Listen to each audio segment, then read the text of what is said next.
Okay. Ah, test na lang yung ating dashcam nga bakal. Baling diyang itsura na dad. Ang bakal ako kay para sa hindi abi kitaan yung ano mo likod kung magdara ako ka Starlink sa magano ko magbiyahe ko kung mag-camping. So tingnan ko dia kung okay. So mo diyang anang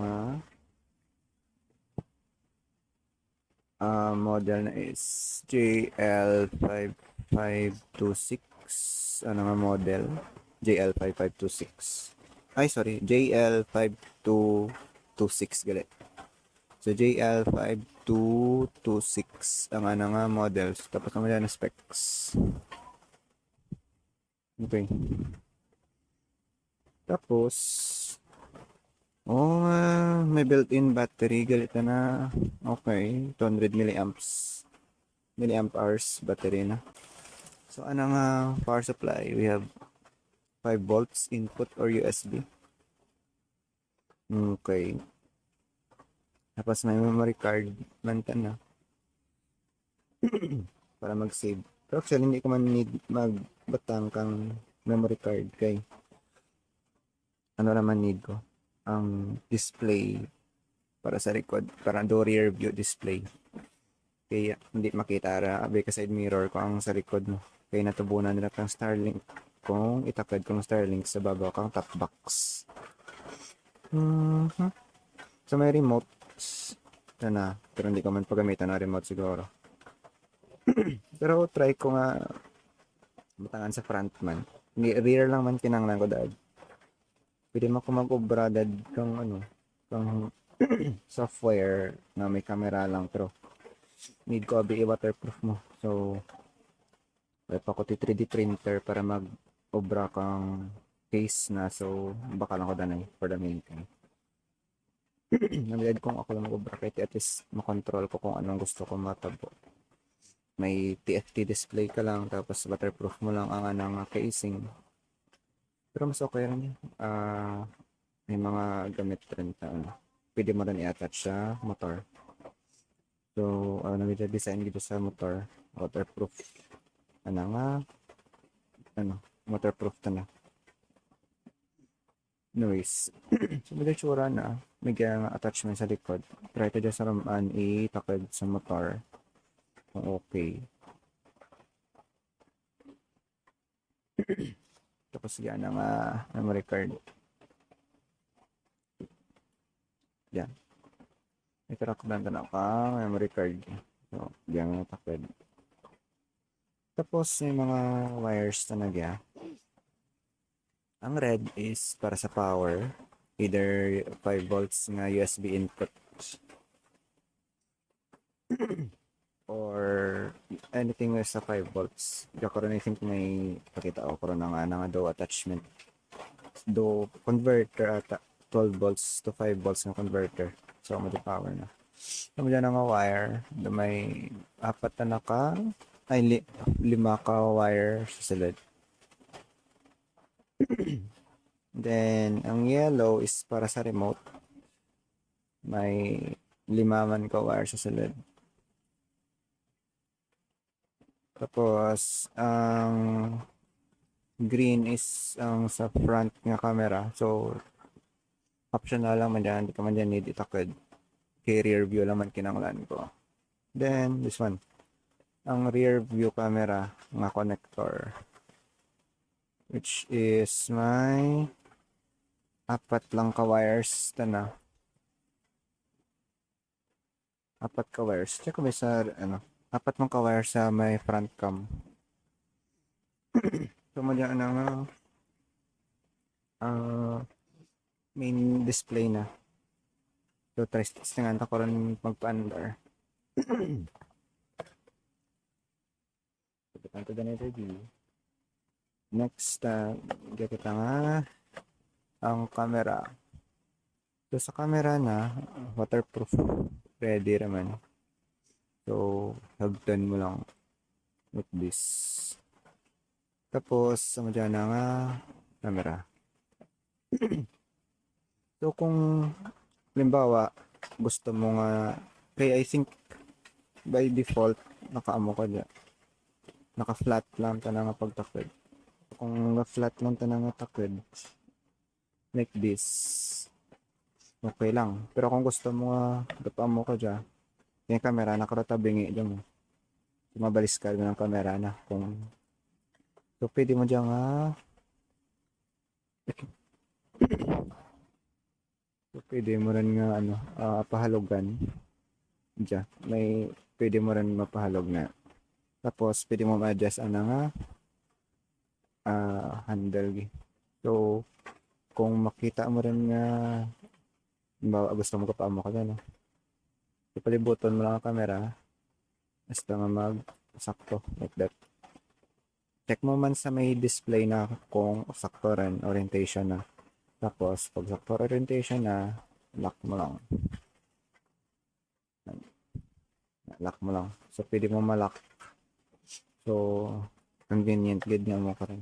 Okay, gusto ka kung paano mo mount mo nga camera. Okay, pwede mo ma-adjust ang nga position. Okay. So mo dyan ang rear view camera. Ay sorry, front view camera gali ang color green. Then dyan ang rear view camera. Tapos extension cables. Yung buksan ko dyan ko ginamo. Binal ko rin na nga cable tie. So mo dyan extension cable. Cable ties. Ang daw higot na. Extension cables na. Hindi ko siya kung makalabot. Just from yeah. Yung try ko kagina do alang ako. So yung try ko sugpon dya ando pero hindi maggana. I think iba ata ang wires nga positioning na ka dyan sa front pag sa view.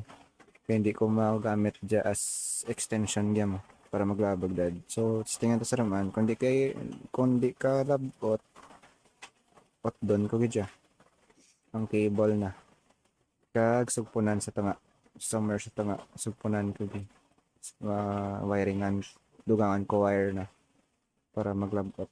Hindi ko sure kung nag-okay. Tingnan ta kung di agad kalabot. Extension cables tapos may mga accessories pag pwede mo may mount lang double-sided tape pwede mo ma-mount direkta via double-sided tape pero hindi ko sure kung pag dyan double-sided tape na tingnan ta lang sa man ginuran pa bitlad so hindi ko mataklad hindi siya sasaga ang motor then dyan na nga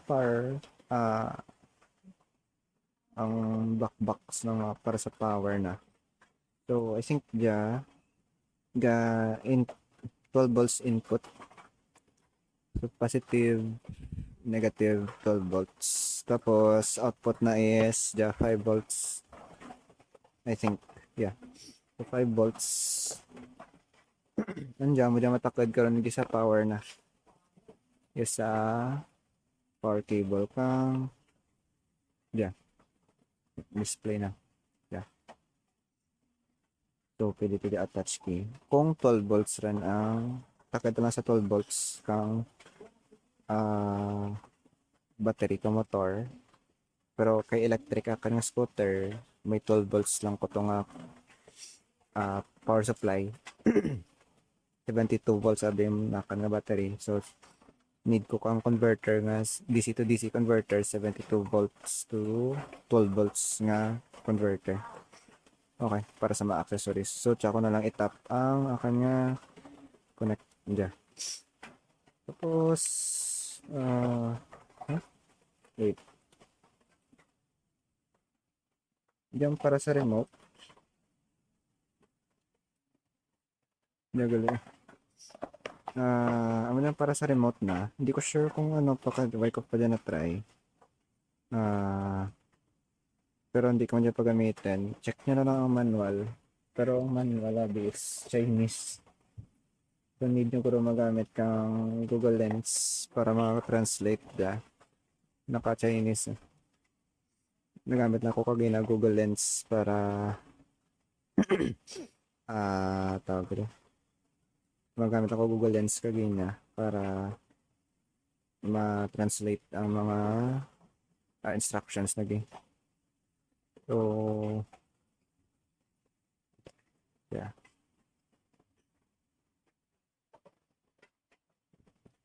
Tada!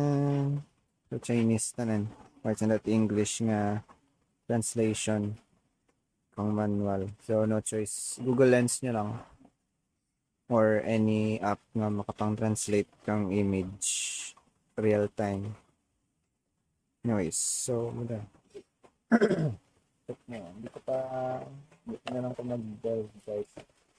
Yeah, sa remote. Pero I think screenshot siguro. Tapos, I don't know, siguro brightness kang LCD kag shutdown, I don't know. Then is refresh. I don't know ang function na kala. Tapos ang atin nga USB input. So, tayo ito karon saksak USB.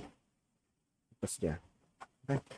So then may mga darami ka na nga cable ties and then mga mounting pang mount sa motor. Tapos tingnan tayo sa raman tapad ang mounts na. Then may strap I don't know kung paras din basa na. Anyways, so tingnan tayo na ito under rin.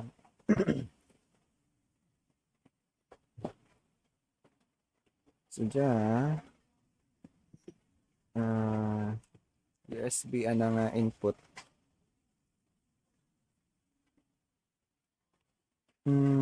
Kapag ang nami kadya kay waterproof nga mga cable. So after mo set up, pwede mo nga lock to So waterproof nga cable. It's nice. So waterproof ready rin. So hindi ka rin mangamba nga mabasa mga wiring na kay waterproof rin. Next is tingnan tayo na itanda rin. Hindi tayo na magtakad ka mga camera dyan ang dami. So saksak na lang guys sa atin na USB power.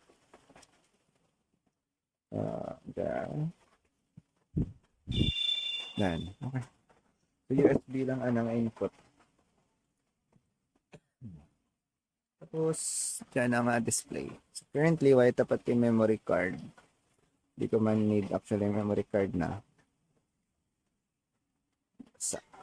Inura nabi. Pero, try ko lang tapad just in case. So, una, ang na-notice ko is may power button ta na. Off mo, pero gandar ta na liwat. Yung ilang press mong power button. So, I think kung one press lang record ata pero I don't know, may ko pa na try. So pero kung lang press na mapatay pero manda mangyapon. Anyways, I don't know, try ko kontaktan ka remote kung ano matabo. Tapos I think mute na ito na naglain ang symbol na mute may microphone na mo. I think ata may gamay nga sure makita na may gamay nga buho microphone na. Tapos ang is mode ata display camera lang. So try ka karon.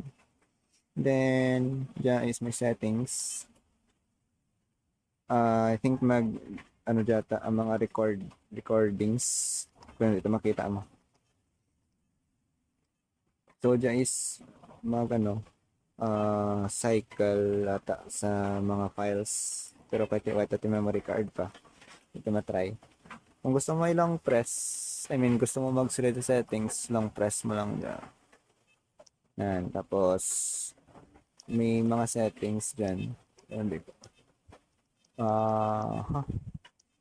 Tapos, isa mo pagod ka press. Na. So, may LCD brightness, beep sound, language, etc. So, amuran. So, pili mo kung gusto nyo is check run. May manual man to. Check nyo lang. Okay. So, amuran na ng mga settings currently. Then, Mudyang mag-cycle ata through camera sa rear kag sa front. Tapos tingnan ta tapos atan nga front cam kag ang rear cam ta. Hindi man ko magsala ka dya takad kay makita nyo gay na dumay dumay gisi gi. Yan. Tapos may guide lang na kung makita nyo may galabaw nga do plastic sa kilid. So, ano mo dyan, ando mo rang guide na para magsulod ang inyong para magsulod ko mo kang cable. So, tadlangan nyo lang. Hindi, sundigid ko mo magtakad. Okay. Hindi mo na magsulod. Unless spray ta nyo gid. Hindi ra magsulod ang anang cable na dyan. So, dito na dyan pagtakadan na yun dyan. Cup na. Waterproof man. Pero ano ko mo, hindi niya paglimitan nga sila dyan para at least additional waterproofing.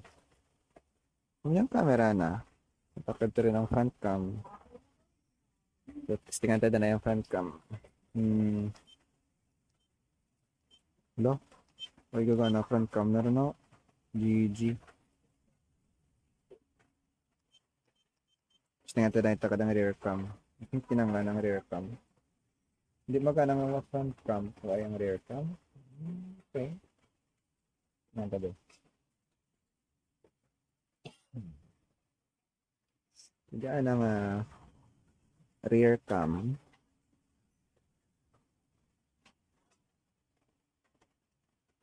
Pakita rin rear cam na. Naturan. So, rear cam na. Makita nyo. Yan.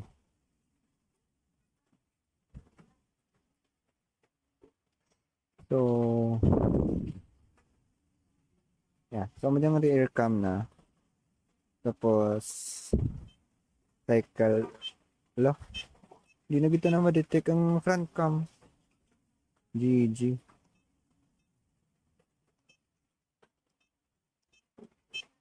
Hindi na ma-detect ang front cam. For some reason. I don't know. Wait.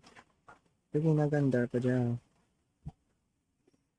Kaya, tayo tatlo takad eh.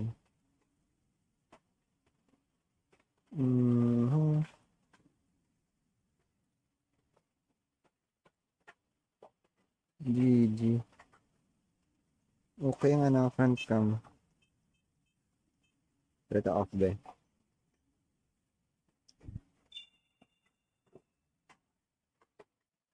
Ito.